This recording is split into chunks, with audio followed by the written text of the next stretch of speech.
Primeiro, mais uma vez, nós temos um entendimento completamente diferente entre a CPMI, o Parlamento e o Supremo Tribunal Federal. Vorcaro, no inquérito da Polícia Federal, é tratado como investigado. No nosso caso, ele é testemunha, porque o nosso relatório ainda não está pronto para que se possa pedir o indiciamento. Portanto, a meu ver, mais uma vez, a decisão do Supremo Tribunal Federal interfere, prejudica e atrasa as nossas investigações. Havia um acordo já totalmente elaborado, vocês acompanharam, e na decisão apenas para que ele viesse a Brasília, não era uma decisão pedindo que ele autorizasse, era uma decisão para ele vir a Brasília, porque ele está com medida restritiva, respeitando o Supremo. Nos veio a surpresa de que ele não era obrigado a comparecer e o banqueiro usou dessa prerrogativa para descumprir o acordo.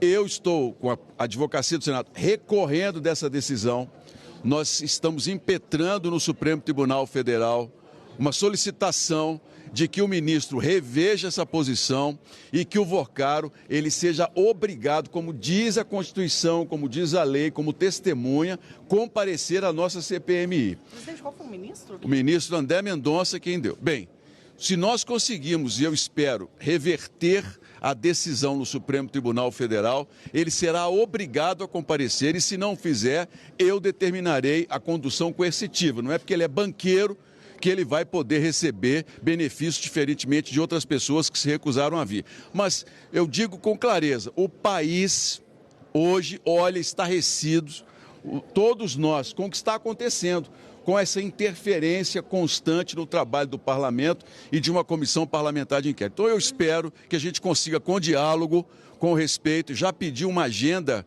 com o ministro André Mendonça, quero pessoalmente levar a ele os argumentos, que entendo a posição dele, que tem sido até coerente com relação aos habeas corpus, mas que tem, com toda tranquilidade, nos prejudicado e eu espero que a gente consiga reverter isso mais o prazo menor possível. Presidente, diante dessa questão, também foi levantado ali já nas discussões, né, entre líderes, senadores, deputados, enfim, a questão de se ir até o Rio de Janeiro, até a LERJ e para poder fazer esse depoimento, né, para que o Vorcaro preste esse depoimento. Como isso é analisado pela CPMI? Isso é considerado? Olha, ele está em São Paulo, com residência em São Paulo, e seria escoltado pela Polícia Legislativa de São Paulo a Brasília, dentro de condições que nós estabelecemos anteriormente, com ele pagando a despesa de deslocamento dele em um jato dos advogados. A decisão de mandar a Polícia Federal buscar um banqueiro para ele depor em Brasília custa aos cofres públicos, custa a quem paga imposto, de 150 a 200 mil reais. E eu entendo que se nós pudermos fazer com que as coisas sejam cumpridas, ele deslocando da maneira dele, foi a discussão que se colocou, eu não me importei com isso. Eu não quero gastar dinheiro nosso para poder trazer uma pessoa que tem condições de pagar as despesas dela, que tem aí bilhões de reais bloqueados. Nós temos, por parte dos advogados, a proposta de uma reunião em São Paulo, fechada, com alguns parlamentares da CPMI. Eu não considero essa hipótese. Eu entendo que toda e qualquer pessoa tem a obrigação de vir a esta comissão, como outros já vieram, e não é porque é uma pessoa que metade da República quer proteger, que nós estamos vendo uma blindagem absurda para que esse senhor Vorcaro não responda corretamente pelos crimes que eventualmente tenha cometido. Não, aqui na comissão ele não terá nenhum privilégio. Eu vou lutar para que ele venha presencialmente e que dê as respostas que o país precisa. Mas ele venha presencialmente, ele pode ficar em silêncio, como a gente já viu outras vezes, né, presidente? Isso não significa que eu tenha que deslocar um grupo de senadores e deputados até São Paulo para ouvir numa sala fechada uma pessoa que tem muito a dizer em público para todo o Brasil. Se metade da República quer proteger, quem quer proteger? Metade da República, o senhor comentou que metade da República quer proteger ele. Quem são essas pessoas? Nós temos visto uma série de tentativas de se fazer com que o senhor Vorcaro receba, de certa forma, uma proteção sobre o que aconteceu. Há muita gente importante envolvida. Primeiro passo foi uma tentativa de se evitar que a liquidação do Banco Master fosse à frente. Eu entendo que isso seria uma vergonha muito grande para a República. Ele tem de dar explicações.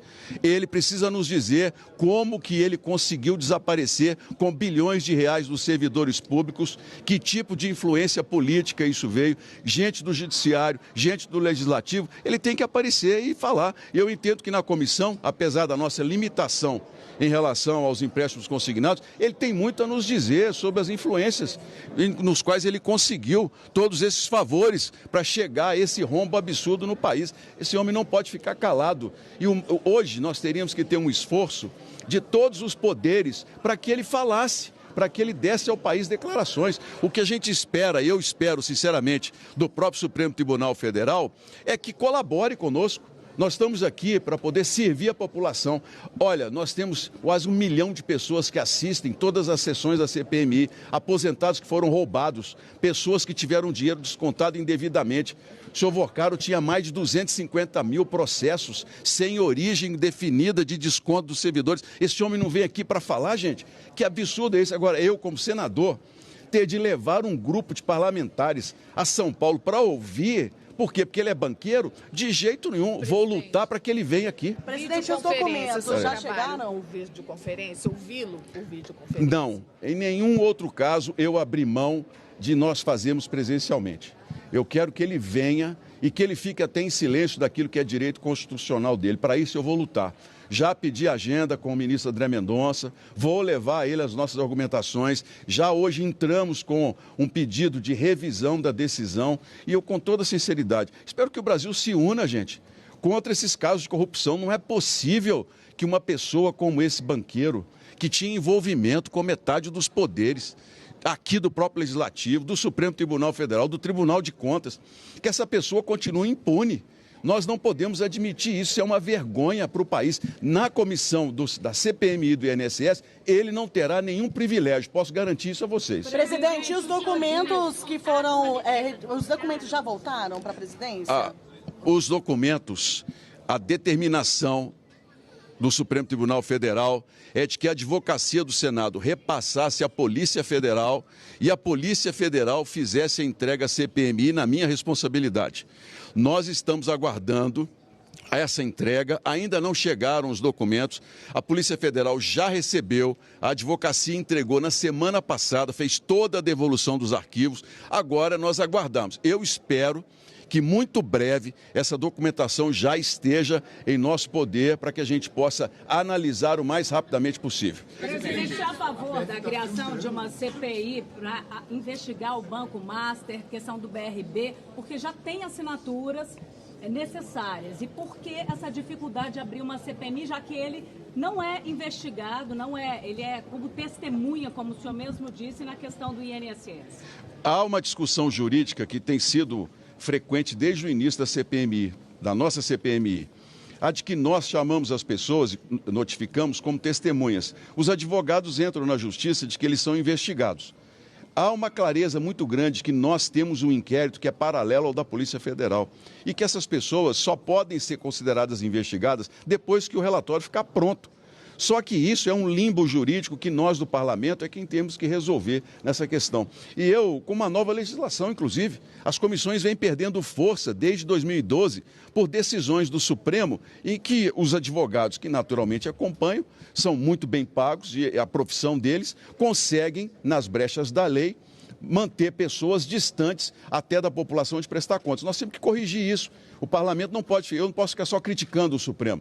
A gente precisa começar a ter um projeto de lei nosso que propõe essas mudanças para que a gente deixe claro. Sobre a CPI do Master, sou totalmente a favor, assinei e espero com toda sinceridade que ela seja instalada, mesmo em ano eleitoral, porque nós precisamos dar respostas ao país. A corrupção chegou a um nível insuportável em todo o Brasil e envolve gente poderosa de todos os poderes e nós não podemos permitir que isso caia no esquecimento. Inclusive, quero dizer a vocês que, como não recebi uma resposta formal do presidente do Senado com relação à prorrogação da CPMI do INSS, eu, juntamente com outros parlamentares, recorreremos ao Supremo para que a CPMI seja prorrogada no prazo estipulado das assinaturas que nós temos, já que, por legislação, nós temos o direito de que ela permaneça por pelo menos mais 60 dias. Como o senhor esperava mais cooperação do Supremo com a troca da relatoria?